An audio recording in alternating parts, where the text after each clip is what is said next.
The young Sheldon spoilers reveal that one sleepy afternoon in the school library, while looking for an old copy of Newton's Principia Mathematica, Sheldon stumbled upon a torn page stuck inside the cover of a dusty book labeled Property of Miskatonic Institute.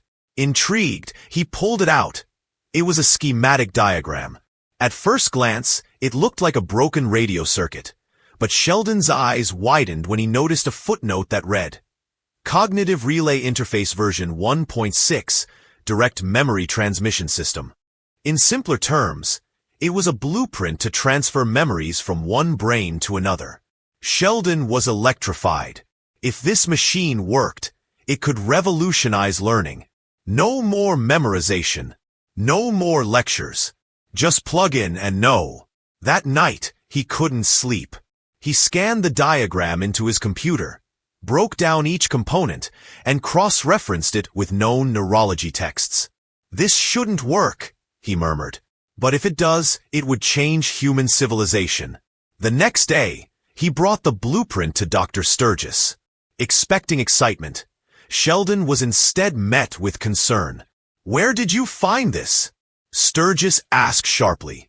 This kind of research was banned decades ago. Sheldon blinked. Banned? Why? Dr. Sturgis hesitated, then muttered. Because it worked and it broke people. Before Sheldon could press further, Dr. Sturgis warned. Leave it alone. Some knowledge isn't meant to be transferred. But Sheldon couldn't resist. His scientific curiosity was stronger than any warning. He secretly began constructing the interface using discarded parts from the school's AV closet, with help from the janitor, Mr. Rickman, an old man with sad eyes and a limp, who always seemed to be listening more than speaking. One afternoon, Sheldon noticed something strange. Mr. Rickman was fixing a projector when he solved a differential equation written on Sheldon's notebook backwards. How did you? Sheldon gasped. Mr. Rickman looked at him with hollow eyes and said, I used to be a physicist, before the interface took my memories away and gave them to someone else. Sheldon froze. His blood ran cold. As Mr. Rickman shuffled away, Sheldon stared at the blueprints again. If Mr. Rickman wasn't lying, then the interface existed and had been used. But on who? And why was he, a janitor, once a physicist? Sheldon's heart pounded with the possibilities and the risks. What if the knowledge came with more than just data? What if it came with trauma, identity, madness? Still, he was hooked. The part list was almost complete. Only one component remained. A neural filter array, something Sheldon had no access to. That is, until he discovered that the school's old computer server, stored in the Forbidden Science storage room, had the exact chip needed. He planned a late-night break-in. Missy helped as lookout, bribed with chocolate pudding. Georgie picked the lock, after some gentle blackmail. Sheldon snuck in and retrieved the chip. The interface was complete. He tested it on himself, but when he powered it up, something strange happened. He didn't feel smarter. He saw images he couldn't explain. He felt fear he hadn't known before. He saw war, fire, screaming voices in German, and finally, a young girl whispering in Latin. He yanked the helmet off, gasping. Those memories weren't his. And then, Mr. Rickman appeared in the doorway. You activated it, he whispered. Now it won't let you go. The days that followed were unlike anything Sheldon had ever experienced. He was still himself mostly. He could recite chemical equations, but now in Russian. He could recall entire conversations from the 1940s.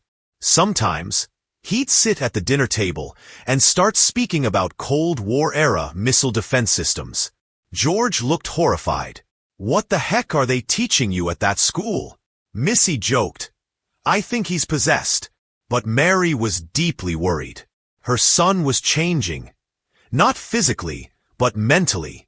He would stare into space for hours, scribble in a language she couldn't read, and once, in his sleep, screamed, The experiment must not repeat. Mr. Rickman finally came to their house. He explained everything to Mary and George in hushed tones. Sheldon's not crazy. He's carrying someone else's memories. I know because I've carried them too. He revealed that decades ago, he was a brilliant physicist who volunteered to test the cognitive relay system. His memories were copied into another man, a government project. But something went wrong. Not all of the memories transferred, some lingered. And so did their emotional weight. They haunt you, he said. Not just what you knew, but how it felt. Sheldon overheard. Then why does the blueprint still exist? Why did I find it? Mr. Rickman looked tired. Because it wants to be found. It's not a machine anymore. It's something else. Something alive. Sheldon was stunned. That's not science. That's science fiction. But even he couldn't deny it now. At school, he saw things no one else did. Glitches in the hallway. Faint voices through radios. Missy caught him talking to someone who wasn't there. Dr. Sturgis finally confessed.